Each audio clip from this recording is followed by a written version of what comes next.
Tonight on YNews. 13 young soccer players and their coach found alive inside a cave in Thailand. But authorities says bringing them out remains a challenge. The Consultative Committee swiftly approves a draft of the new charter which allows for a shift to a federal form of government. And outsourced PLDT workers are seeking a dialogue with President Rodrigo Duterte in relation to the alleged termination of their service contracts. YNews begins now. From the UNTV News and Rescue Command Center in Quezon City, this is YNews. Good evening. The Consultative Committee tasked to review the 1987 Philippine Constitution swiftly approves a draft of the new charter which allows for a shift to a federal form of government. Mai Bermudez tells us why. Make a motion now that this body will approve the proposed recommendations of the Constitutional Committee for the adoption of the federal system of government for the Republic of the Philippines. Mr. Chairman, I second the motion. Moved and seconded. The draft constitution is approved by the Consultative Committee. The 22-member Consultative Committee swiftly approves the final draft of the proposed new constitution. In just 4.5 months since the Commission convened in February 19 this year, no one refuted the final draft of the new constitution, which allows for a shift to federal form of government. It contains 22 articles and a transitory provision, but an official copy of the proposed constitution is yet to be released. Some of the new contents include the preamble, which describes permanent and indissoluble nation, which will be called the Federal Republic of the Philippines. It also clearly depicts the sovereign right to territory and own waters. It also includes recommended reforms like the anti-political dynasty, party switching, inclusion of sufficient food, health, education, decent housing, and employment in the Bill of Rights. I vote for the draft constitution because it will liberalize the restrictions in our economic system. One of the mega themes of the draft constitution is bringing progress and prosperity to our people. How to achieve progress depends on a constellation of factors. But critics quickly pounce on the proposal. One of them is former Solicitor General Florin Hilbay, who warned in his Twitter account that the approved new charter is dangerous as it will pave the way to the repetition of Marcos' dictatorship. However, a ConCom member assures they have placed safeguards to prevent abuse. We have set in place remedies for any such thing that might arise. Hindi papayag ang Kongreso, hindi papayag ang regional assemblies hopefully at ang mga tao for a warlord to rise and control. The approved final draft will be submitted to President Rodrigo Duterte, who will in turn transmit it to the Congress. According to Presidential Spokesperson Secretary Harry Roque, the Chief Executive will encourage his party mates to closely study the proposal. Ultimately, of course, it is members of Congress who will approve whether or not they will adopt the proposed revisions. In that sense, we can only persuade the party mates of the president, but we recognize that the decision ultimately will lie in the individual members of the House of Representatives and the Senate. The administration is also confident that majority of the legislators will vote in favor of the proposal. Mai Bermudez, UNTV News and Rescue, Pasay City.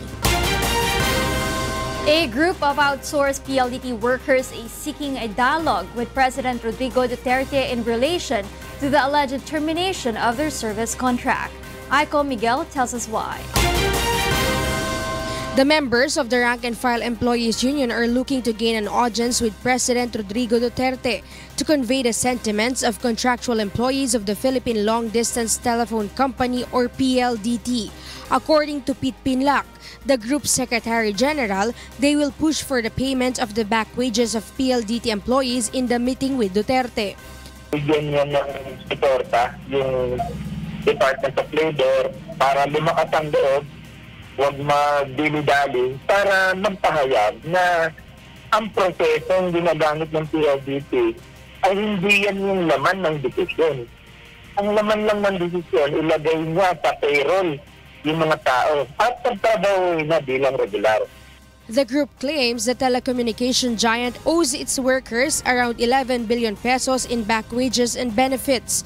They also protest the alleged termination of service contracts, which include customer center agents and their outsourced workers despite the Labor Department's rate of execution on its compliance order for PLDT to regularize more than 7,000 workers. Ang problema lang, yung PLDT ay hindi pa rin sumusunod. Ang alibay pa rin niya, nagpo-proseso pa rin siya.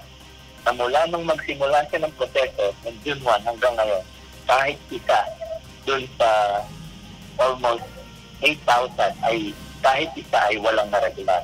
Dahil hindi siya sumunod sa order, nagpapagamit kami ng kanyang mga accounts at saka properties. But in a statement, the PLDT insisted that they did not terminate the service contracts, claiming it is part of DOLE's order for 38 of their service contractors to cease and desist from providing its services. The company adds it is questioning the legality and validity of the order before the Court of Appeals. But while waiting for the court's decision, the PLDT says it is responding to DOLE's order by processing the identification of workers that the agency ordered to be regularized.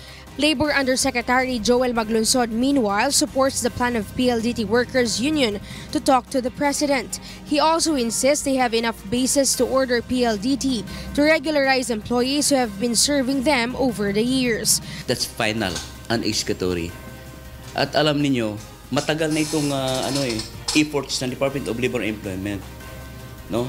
Kasi parang 2016 pa namin ito inumpisahan. Hindi natapos this year lamang. The PLDT Rank and File Employees Union targets to hold the dialogue before Duterte's third State of the Nation address. Aiko Miguel, UNTV News and Rescue, Manila. The Interagency Council for Traffic apprehends an alleged fake traffic law enforcer, but the agency soon found out it was just all a misunderstanding. Joanano tells us why. Authorities apprehended yesterday 21-year-old Gio Bergas, who is said to be using fake identification card of the Interagency Council for Traffic or IAC. Bergas was also found possessing a booklet of an official violation receipt which is being used by the local traffic law enforcers. However, he denies extorting money from the motorist he apprehended. Wala po kahit piso, may nagtanong sa amin pero hindi namin tinatanggap. Wala po. Hindi po pwede sa amin yan. Bergas used to volunteer for the Task Force Daloy Trapico, which is under Taguig Traffic Management Bureau.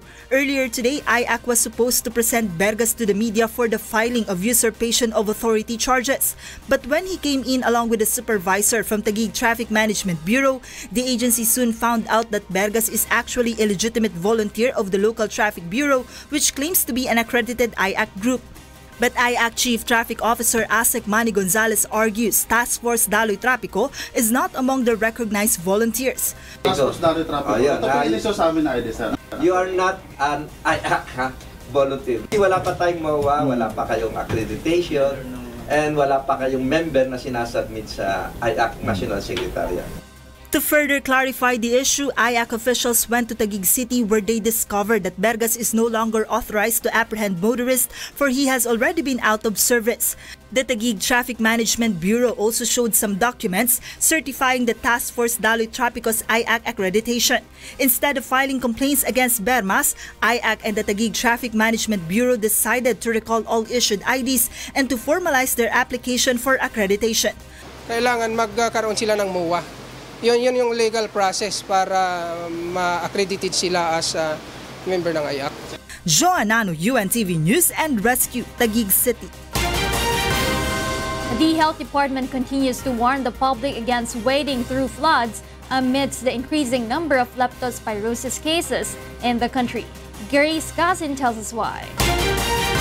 Health Secretary Francisco Duque III made rounds in East Avenue Medical Center earlier today to check on the condition of patients with leptospirosis. The hospital recorded 51 leptospirosis cases and 10 deaths, prompting the extension of its ward to accommodate the bulk of patients.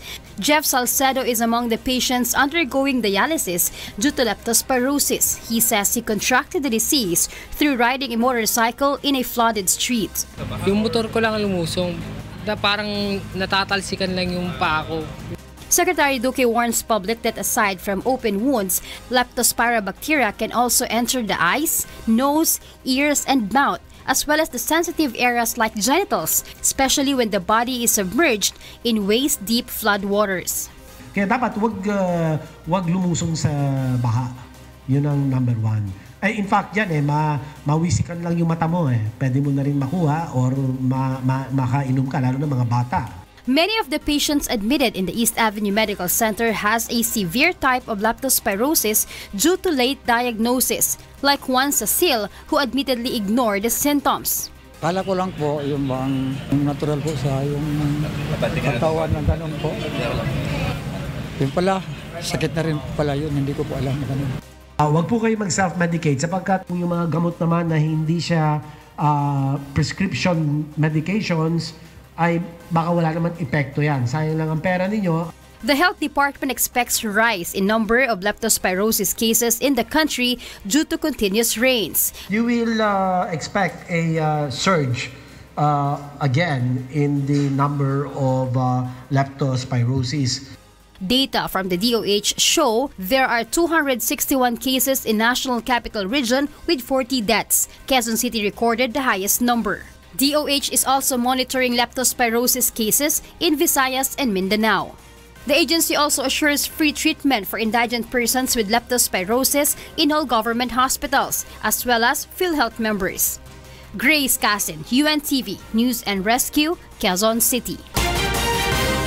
A magnitude 5.2 quake rocks Nasugbu, Batangas and was felt several areas in Luzon today. According to the Philippine Institute of Volcanology and Seismology, or PHIVOLCS, the quake struck off at around 12:25 in the afternoon. Intensity 4 was recorded in Nasugbu and parts of Occidental Mindoro, while intensity 3 in Balayan, Tuwi, Talisay, and Calatagan in Batangas. The tremor was at intensity 2 in Manila, Quezon and Parañaque cities, as well as in Plaridel, Ubando, and Malolos in Bulacan. PHIVOLCS says the quake was tectonic in origin or caused by a movement in the Earth's crust with a depth of 119 kilometers. No damages have been reported. Meanwhile, a Filipino who fell from a cruise ship north of the Cuban coastline was rescued on Sunday, 21 miles from land, by another cruise ship after treading water for almost 24 hours. A video posted on Facebook by social media user Laura Morgan shows a lifeboat motoring towards a man in the water. The lifeboat was from the cruise ship Carnival Glory, who reported they had rescued a 33-year-old Norwegian getaway crew member. The U.S. Coast Guard said the man was reported missing by Norwegian Cruise Line on Saturday, 28 miles northwest of Pinar del Rio, triggering rescue operations. The Coast Guard added that the man was in a stable condition and that the incident is still under investigation. Young soccer team members who went missing in a cave in Thailand have been found alive. But authorities says bringing the trapped boys to safety is an extremely dangerous task. Kat Dumaraos will tell us why. Rescue teams have found all 12 boys and their soccer coach alive in a cave in Thailand 9 days after the group went missing. The boys were discovered by 2 British divers on a ledge in a cavern after a marathon search operation in the Tam Luang caves in Chiang Rai. The 12 boys aged between 11 and 16 went missing with a 25-year-old coach after soccer practice on June 23rd after they set out to explore the cave complex in a forest park nearby the border with Myanmar. shore. A video posted on the country's Navy SEAL Facebook page revealed the moment when a team of international divers and elite Navy SEALs unit found the lost boys 400 meters from the estimated target point known by cavers as the Pattaya Beach. The boys were heard speaking to divers and confirming that all 13 were present. The divers commended them for staying strong throughout the ordeal. How many of you? 13? Yeah, 13. Brilliant. Yeah. We are coming. It's okay. It's okay. Many people are coming. Many people. We are the first. Many people come. What day? A massive international rescue effort has been underway since, with rescue teams battling through thick mud and high water to try to reach the group in the cave network that stretches 10 kilometers or 6 miles into a mountain. An overjoyed mother of one of the boys trapped in a cave for 10 days said, "Today is the best day." Icon Winbunrunrung said she had feared her son only had a 50% chance of survival. I am so excited. The first thing I will do is hug him. I would like to thank all journalists who are here. But the boys will have to learn to dive or wait months for flooding to recede, the country's army says. Rescue operations are battling with rising water and are currently bringing in food and medical supplies. Our mission today is to send supplies. We will send food to the SEAL team unit inside. The children will be supplied with food that could last at least 4 months, according to the military. Kat Dumaraos, UNTV News and Rescue, Thailand. 87 Filipinos are set to showcase their talent in the global stage. Leslie Lumboan tells us why. The Philippines is blessed with talented people.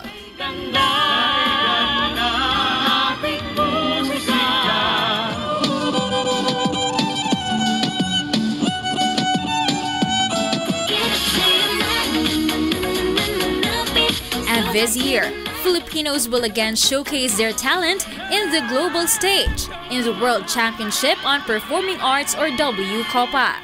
Last night, a send-off ceremony was held for the 87 members of Team Philippines. The delegates are so excited to represent the country in the competition. I will bring honor hindi lang sa Manobo tribe, kundi sa lahat ng katutubo sa Pilipinas.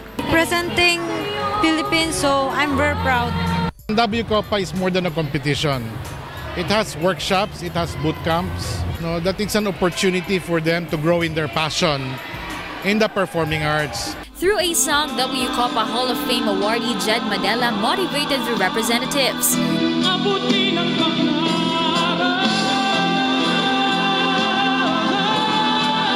The delegates are set to leave on Wednesday for the competition to be held in Long Beach, California on July 6. Leslie Longboan, UNTV News and Rescue, Manila. Up next on YNews. The Philippine Coast Guard and the National Bureau of Investigation rescue over 100 victims of human smuggling on board a cruise ship bound for Micronesia. And Brazil edged out Mexico and Samara to reach the World Cup quarterfinals for the 7th consecutive time. Thank you for keeping me company in the first part of YNews. More reasons behind the stories with Angelo Castro III and William Thio after this quick break. I'm Rina Villamor Camara. Good evening. Welcome back to YNews. We pick up from where Rina Villamor Camara left off. I'm Angelo Castro III. And here are the headlines. General Tinio Nueva Ecija Mayor Ferdinand Botti shot dead in Cabanatuan City. Investigators find supposed position of gunman as police probe 3 possible motives in the killing of Tanawan Mayor Antonio Halili.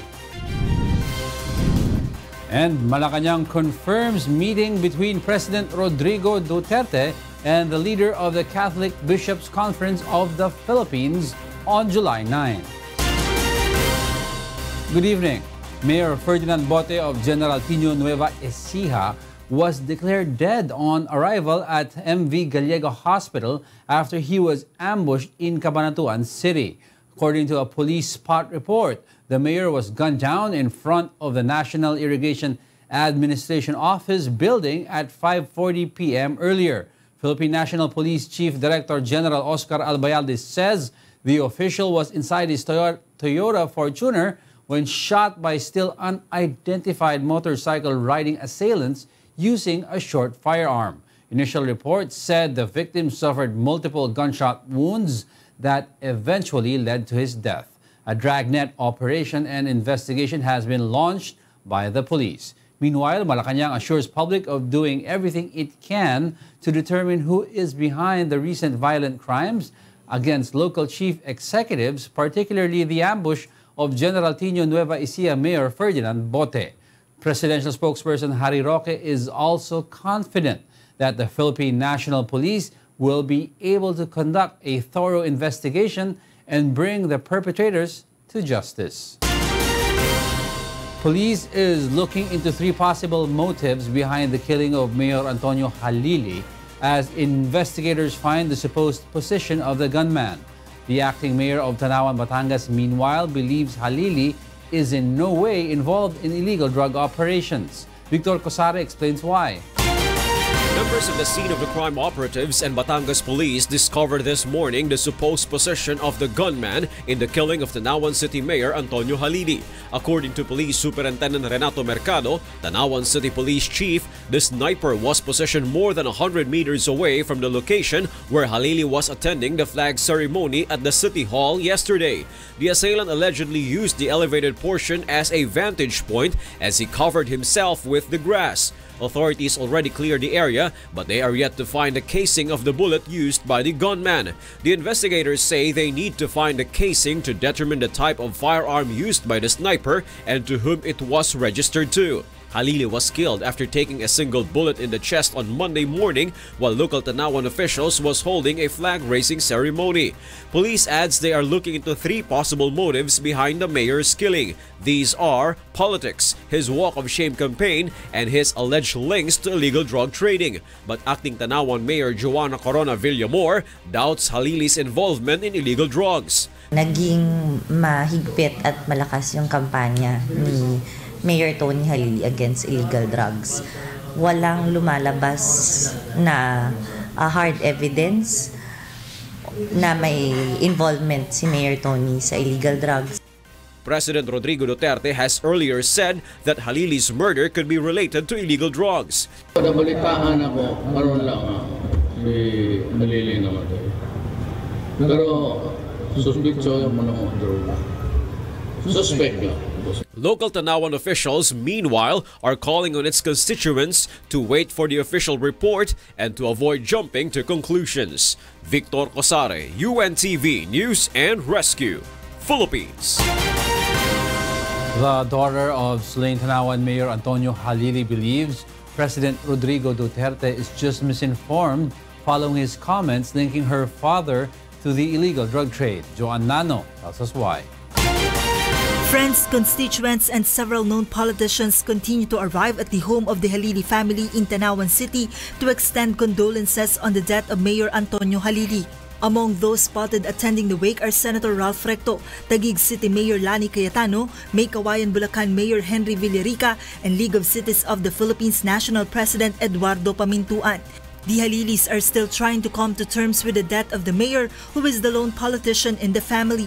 And though they are hearing reports on the comments of President Duterte linking the mayor's death to illegal drugs, Halili's daughter Angeline says there is no reason to blame the chief executive because he was merely fed the wrong information. I understand why he would say those things kasi yung mga information na binibigay sa kanya, binabato sa kanya ng mga tao, ng mga araw-araw niya kasama doon, na lagi niyang nakakausap.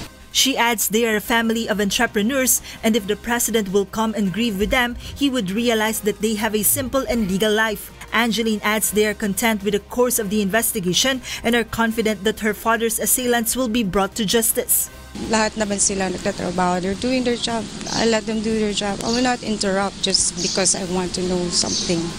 Tanawan City officials are also fully cooperating with the police to resolve the case. Lahat ng hinihingi ng PNP is like mga CCTV footages, mga interviews with the employees who were present during the flag raising. So kami naman 100% nakipag-cooperate sa ating PNP.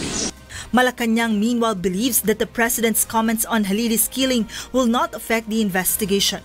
Sinabi nga niya, suspetsa lang habang hindi pa nag-iimbestigasyon. Patang pag-aangko ng gobyerno, magkakaroon ng malawakang investigasyon, malalimang investigasyon, ng malaman kung sino talagang sa likod sa pagpatay dito kay Mayor Halili. Joanano, UNTV News and Rescue, Philippines.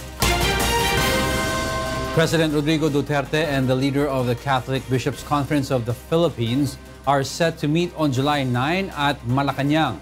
Rosa Licos tells us why. The meeting between President Rodrigo Duterte and the President of the Catholic Bishops' Conference of the Philippines or CBCP is already set. Presidential spokesperson Secretary Harry Roque confirms this will be held on July 9 Monday at Malacañang. Archbishop Valles will be meeting with the President here in Malacañang. So that's the update on the dialogue. No? Although the President highlighted that this is really not unusual because they have had open communication lines with Archbishop Valles since he became president. The CBCP president and Davao City Archbishop Romulo Valles is known to be close to the Duterte family. Roque also believes that with a set dialogue, the Catholic leaders should stop lambasting the chief executive. This is in response to the appeal of some for the president to stop his tirades against the teachings of the Catholic Church.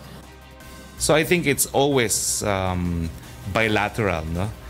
If there's going to be cessation of hostile language, I think it has to be from both institutions. Meanwhile, Roque clarifies his statement that the Catholic Church is allegedly in league with the leftist group to oust President Duterte. The official insists he did not refer to the whole institution, but that some of its members are possibly in coordination to destabilize the Duterte administration. Rosa Licos, UNTV News and Rescue, Malacañang. Two alleged members of the Abu Sayyaf group have surrendered to authorities in Zamboanga. They also call on their comrades to yield amid the government's relentless pursuit operations. Charlie Barredo tells us why. Joint Task Force Zamboanga presented on Monday two members of the Abu Sayyaf group who surrendered to authorities on June 30. Brothers Asbi Akhadin and Abdal Akhadin, both residents of Barangay Muti, Zamboanga City, were members of an ASG unit under sub-leader Marzan Ajujil. The two also turned over their respective firearms, including an M16 rifle and an M1 Garand rifle. The two have an outstanding warrant of arrest for charges of attempted murder in line with the bombing of an armored vehicle in 2015. They were also named as suspects in the bus strafing incident in 2017. Following their surrender, the armed forces of the Philippines turned them over to the custody of the Philippine National Police for legal disposition. They also call on their comrades in the field to also surrender to authorities. They believe that despite the government's determination to pursue them, it is also sincere in helping them recover and restart a life in freedom. Bababa na lang sila at mag-surrender.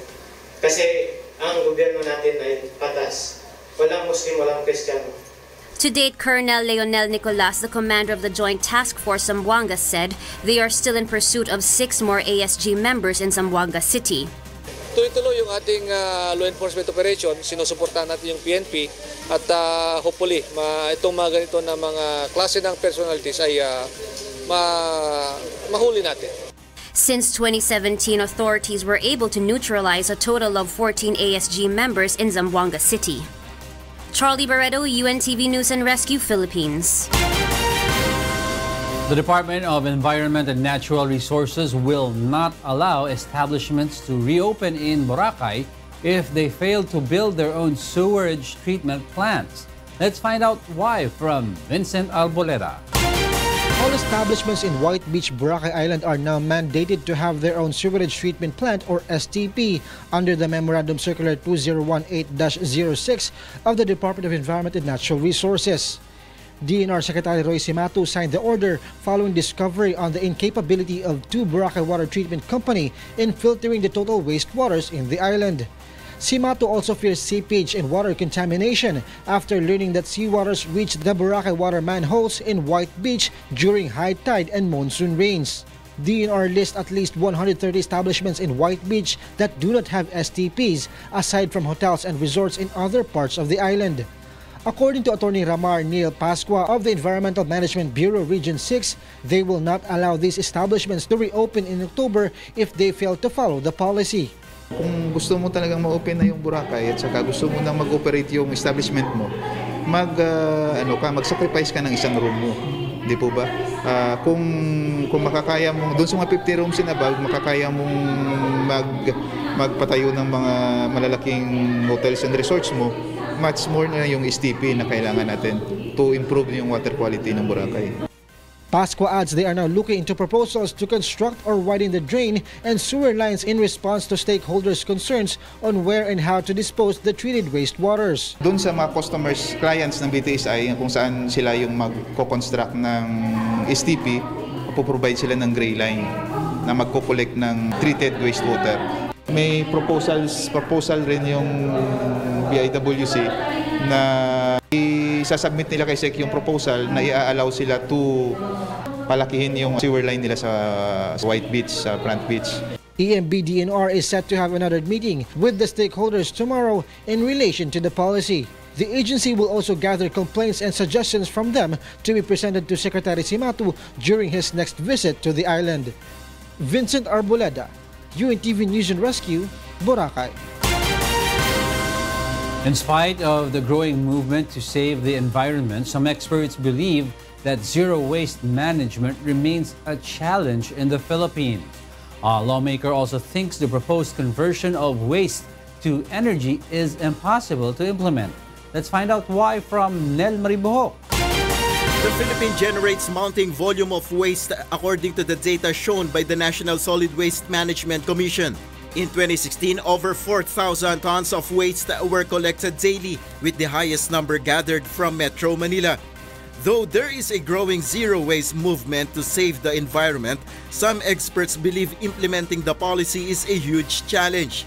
According to Dr. George Emanuel, an energy technology specialist from Silliman University, achieving zero waste would mean using incinerators and waste-to-energy plants. These emit smoke that is hazardous to health and the environment. Incinerators and the newer versions of waste-to-energy plants all produce the most poisonous and toxic substances. The existing Clean Air Act bans the use of incinerators, while the proposed building of waste-to-energy facilities is still under deliberation. Senator Sherwin Gatchalian says there are a number of proposals submitted to the Congress seeking to address waste disposal. But he believes it is not yet time for the country to produce facilities that would convert waste to energy. He explains that aside from the expensive process, some of our laws are also needed to be amended. Ang waste to energy will be impossible to implement here in the Philippines, primarily because of economics. Nel Maribuho, UNTV News and Rescue, Senate of the Philippines. A joint anti-smuggling operation by members of the National Coast Watch Center with the Philippine Coast Guard and the National Bureau of Investigation rescues 139 victims of human smuggling on board a cruise ship bound for Micronesia early morning on Tuesday. In a press release, the PCG said an old cruise ship registered as MV Forever Lucky with 49 crew members on board was apprehended after receiving information from its foreign counterpart. The vessel of interest, docked in Orion, Bataan, was allegedly involved in illegal activities, especially human smuggling. The owner of the vessel, Fahrenheit Company, was said to have used falsified and fictitious documents to legalize its operation, but it did not present a manifest for the 139 passengers on board. The PCG is now determining appropriate charges to be filed against those behind the illegal activities. Authorities in Zamboanga are still trying to get information on the location of 6 family members allegedly abducted on June 28. The victims, who are farm caretakers, are members of Javier family identified as Feliciano, Elsa, Junior, Rica, Val, and a 5-month-old baby named Vincent.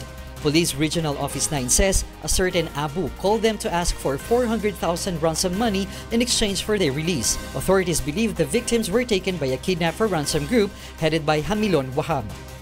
We're working this out with the military We are also getting help from the MILF. Okay? Alam niyo naman, ito ay malapit sa kampo nila doon. The Manila city government has begun relocating the informal settlers as they continue to lay out improvements for the Estero de Magdalena. Shanties in the area were also dismantled as residents voluntarily give in to the demolition team and submit requirements to qualify for an entry pass to the relocation site. Each family will receive 18,000 pesos, while Tres Martires government will set up livelihood projects to help the relocated families. Dito marami nakukuha ang sakit, typhoid, leptospirosis, ang dami, cholera. So by cleaning this and educating the people and relocating them, maiiwas ho sila sa dangers, lalo na yung mga anak nila. JL Asayo, UNTV News and Rescue, Manila. And those are the reasons behind the stories in the second part of our newscast. YNews returns with William Thio. I'm Angelo Castro III. Good evening.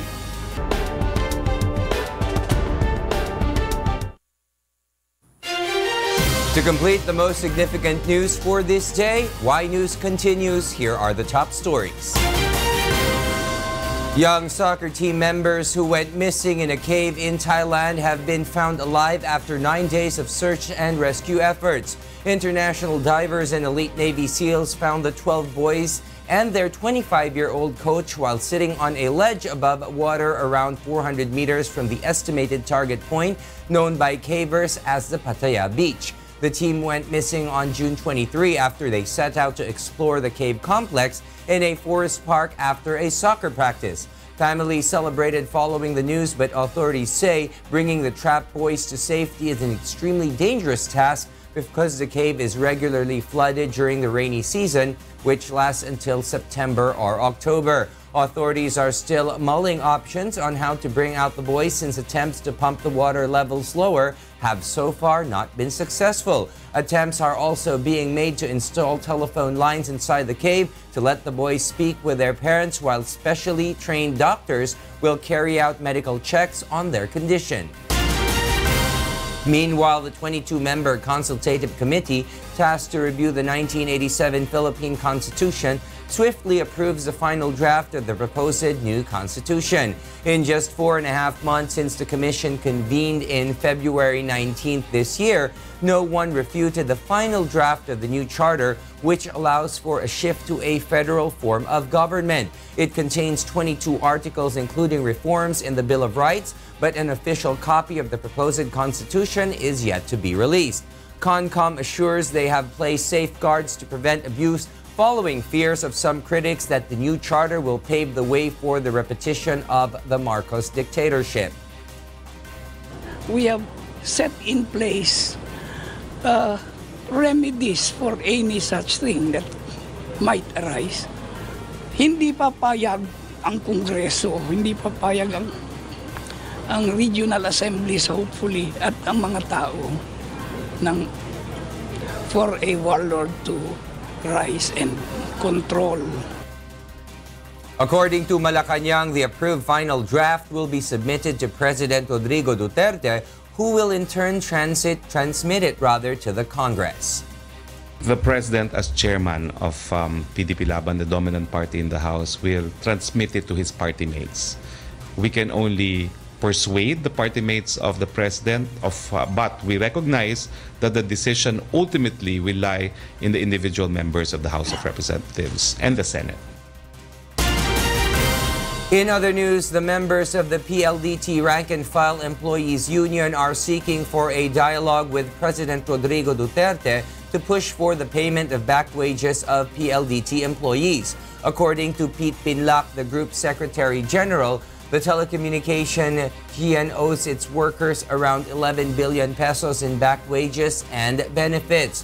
They will also complain about the alleged termination of PLDT of its labor service contracts, despite the Labor Department's writ of execution on its compliance order for PLDT to regularize more than 7,000 workers. The group targets to hold the dialogue before Duterte's third State of the Nation address on July 23rd. Ang problema lang, yung PLDT ay hindi pa rin sumusunod. Ang alibay pa rin niya, nagpo-proseso pa rin siya. Na mula nung magsimula siya ng proseso, ng June 1 hanggang ngayon, kahit isa dun sa almost 8,000 ay kahit isa ay walang na-regular. Dahil hindi siya sumunod sa order, nagpapagamit kami ng kanyang mga account at saka property. In a statement, the PLDT insisted that they did not terminate the service contracts, claiming it is part of the DOLE's order for 38 of their service contractors to cease and desist from providing its services. The company adds it is questioning the legality and validity of the order before the Court of Appeals. And while waiting for the court's decision, it is responding to DOLE's order by processing the identification of workers that the agency ordered to be regularized. Malacañang assures the public it is doing everything to determine the persons behind the recent violent crimes against local chief executives. This is following the death of Mayor Ferdinand Botti of General Tinio, Nueva, Ecija in an ambush in front of the National Irrigation Administration office in Cabanatuan City at past 5 this afternoon. Mayor Bote was declared dead after sustaining multiple gunshot wounds.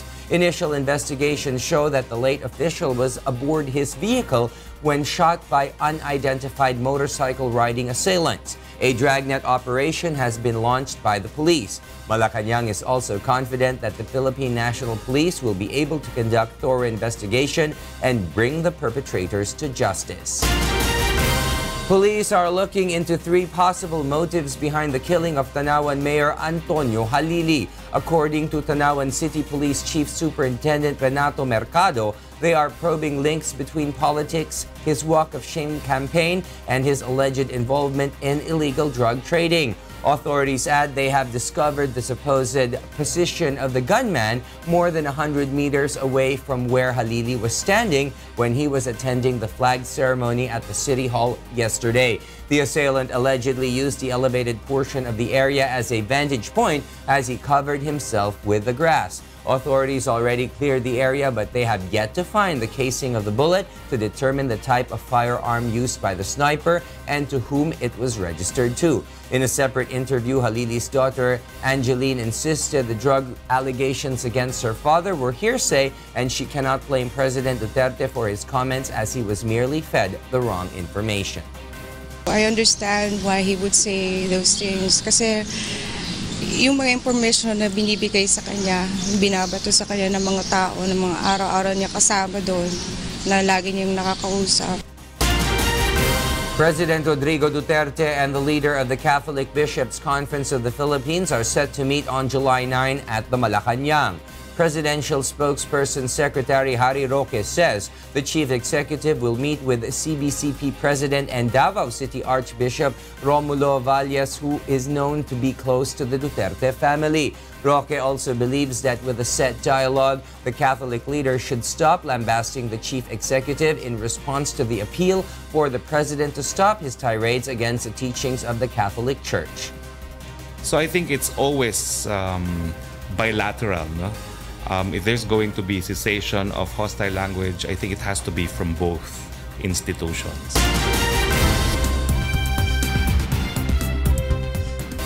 And for the news abroad, here's Eric Ferrer from Uijeongbu, South Korea live. Eric, good evening. Good evening, William. German Chancellor Angela Merkel has reached a deal on immigration to end a row that threatened to break up her 4-month-old coalition government. Interior Minister Horst Seehofer has now dropped his resignation threat after hours of talks. Merkel agreed to tighten controls at the Austrian border to stop people who have applied for asylum in other EU countries from entering Germany. Transit centers will also be set up to hold them until they can be sent back. Merkel described the deal as a good compromise after tough negotiation. FBI officials have arrested a man who discussed setting off a bomb during a 4th of July event in Cleveland. Demetrius Spitz, who has expressed allegiance to the Al-Qaeda militant group, was arrested on Sunday after meeting an undercover FBI agent where he disclosed his plan to plant a bomb at the event celebrating the U.S. Independence Day holiday and would also target other locations in Cleveland and Philadelphia. The FBI said in a statement that 48-year-old Pitts is from the Cleveland suburb of Maple Heights, Ohio. In 2015, U.S. law enforcement officials said they had arrested more than 10 people inspired by the Islamic State militant group ahead of the 4th of July holiday, saying the arrest has disrupted planned attacks. Libyan aid workers continue to recover bodies of migrants who had drowned while crossing the Mediterranean Sea. Meanwhile, a senior Catholic archbishop in Australia has been given a maximum sentence of 12 months in detention. Nina Bascon tells us why. In Libya, members of Libya's Red Crescent recovered the bodies of 3 migrants, including 1 child, whose boat they believe capsized last Friday. At least 200 people are estimated to have died between Friday's shipwreck and a rubber boat that capsized on Sunday east of Tripoli. Aid workers continue recovering bodies a day after they recovered 14 other remains, also presumed to be from Friday's accident. More than 1,000 people have drowned in the Mediterranean this year, sailing from Libya to Europe. In USA, more than 1,200 firefighters, aided by water-dropping helicopters, battle a wildfire raging out of control in Northern California, threatening homes and other structures as thick black smoke drifted across the San Francisco Bay Area. The so-called county fire, which broke out on Saturday afternoon in Yolo County west of Sacramento, has already blackened more than 50 square miles of grass, brush, and dense scrub oak. Crews worked through the night to cut control lines around the blaze, which grew by 1/3 overnight Sunday, and officials ordered evacuations in several Yolo County communities. The blaze was only 3% contained as of Monday afternoon and was burning into Napa and Lake countries as well. No casualties had been reported.